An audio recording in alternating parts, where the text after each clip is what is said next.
பாம்புருவேல்.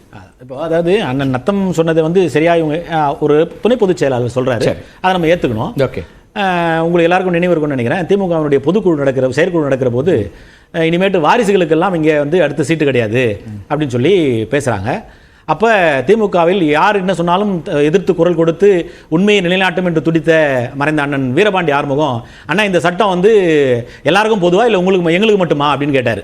அது போன்ற ஜனநாயகம் இருந்த திராவிட முன்னேற்ற கழகம். அதை தாண்டி என்கிட்ட பேசும்போது கொஞ்சம் கவனமாக பேசணும்.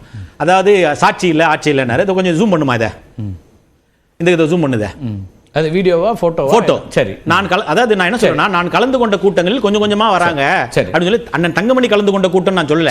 நான் கலந்து கொண்ட கூட்டங்களில் கொஞ்சம் ஜூம் பண்ணுங்க தலைவரே.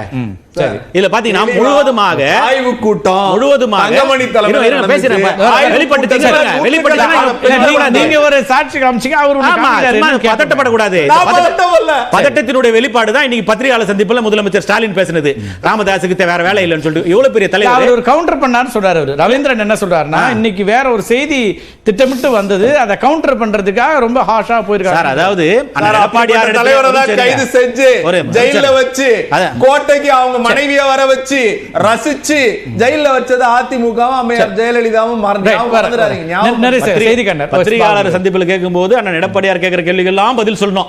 அதுல கடந்து போக கூடாது. ஆனா உங்ககிட்ட கேள்வி கேட்கும்போது அதானின்னு வார்த்தை எடுத்தா இல்ல அண்ணன் அறிக்கையை பத்தி கேள்வி கேட்டா உடனே வேற வேலை இல்லைன்னு சொல்லிட்டு அமைச்சர் பதில் சொல்லிருக்காரு. அதை நீங்க ட்விஸ்ட் பண்ணாதீங்க.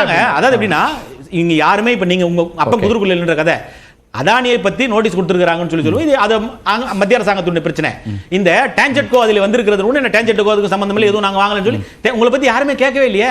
ஏன் நீங்க உங்க கேள்வி எழுப்புறதுக்கு அவர் எலக்ட்ரிசிட்டி மினிஸ்டர் சொன்னாரு, மின்துறை அமைச்சர் சொன்னாரு, முன்னாடியே அதை சிஎம் இன்னைக்கு கோட் பண்றாரு. அதாவது எலக்ட்ரிசிட்டி மினிஸ்டர் சொன்னதை ஒட்டி கேள்வி கேட்கறாங்க. ஆமா, முன்னாடியே சொல்லிறாரு, அவர் சொன்னதை ஒட்டி தான் கேள்வி கேட்கறாங்க. நீங்க தேவையா இல்லைன்ற நான் அதை நீங்க அது போயிருக்க வேண்டியதில்லை.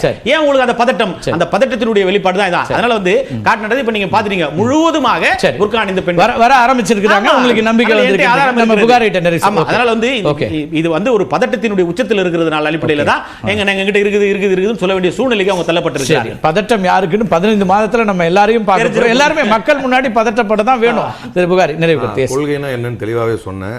அதை உள்வாங்கலன்னு நினைக்கிறேன். நான் மணிகண்டன் பாரதிய ஜனதா கட்சியை ஆட்சியிலிருந்து இறக்குவது கொள்கை அப்படின்னு சொன்னேன்.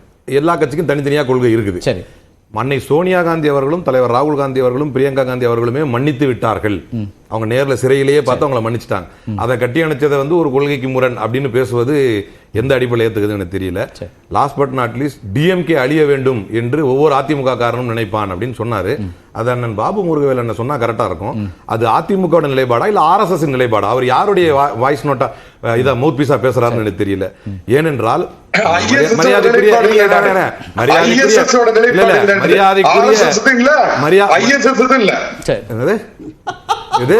என்ன சொல்றீங்க எனக்கு கேட்கல. ஐஎஸ்எஸ் நிலைப்பாடு அல்ல இது. ஐஎஸ் ஏன் அத சொல்றீங்க எனக்கு புரியலையே.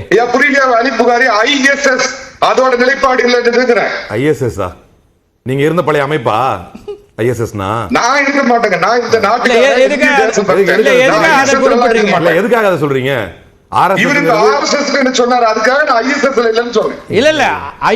வேறு நாட்டுல இருக்கிற ஒரு அமைப்பு, ஆர்எஸ்எஸ் இந்தியாவுக்குள்ள இருக்கிறது. ரெண்டையும் ஒப்பிடுறது எப்படி நியாயமா இருக்க முடியும்? நீங்க அது இல்லன்னு சொல்லுங்க. அது வேற சார். இல்ல சார், அது வேறு. அது வேறு. மாத்திரை போடுங்க. ஒரு விவாதத்துக்கு வந்தா பிபி மாத்திரை போடுங்க. முறையா பேசுங்க.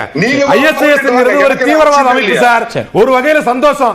ஆர்எஸ்எஸும் ஐஎஸ்எஸும் ஒண்ணுங்கிறீங்களா? சந்தோஷம். ரெண்டுமே தீவிரவாத அமைப்புங்கிறீங்களா? நம்ம தனியா பேச